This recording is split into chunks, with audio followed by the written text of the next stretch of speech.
This video is meant to familiarize the rider with the location of information and components on a Polaris EVO. Starting at the front of the vehicle, you'll see the front bumper and two side panels. Remove the left side panel to access the spare belt holder and the clutch assembly.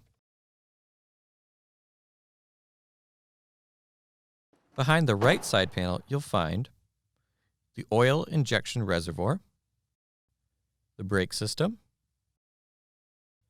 the chain case chain adjustment, and the battery if equipped. The chain case fill plug is located in the right front wheel well.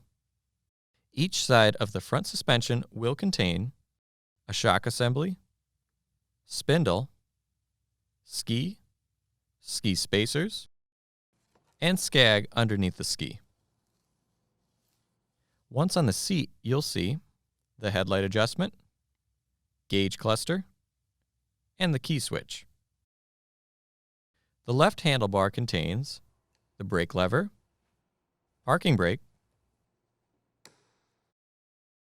brake reservoir, handlebar grip warmer switch, thumb warmer switch, electronic reverse control, and headlight dimmer switch.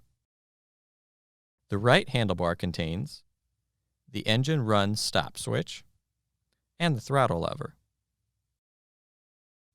The handlebars can be adjusted by removing the handlebar trim and loosening the four fasteners underneath. Below the handlebars are the intake screens, engine choke, fuel cap, and the recoil handle.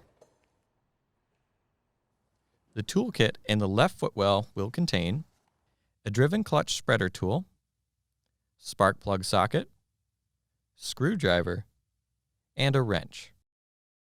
Move to the rear suspension to find the front limiter strap, front track shock, rear track shock,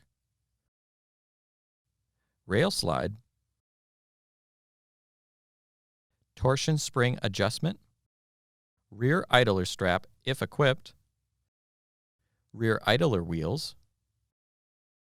and rear idler adjustment. The VIN label is located on the right side of the vehicle above the running board. The VIN is also stamped in the same location. Warning: read all warning labels on your vehicle before riding. A detailed list can be found in your owner's manual. For more information, see your authorized Polaris dealer or visit Polaris.com.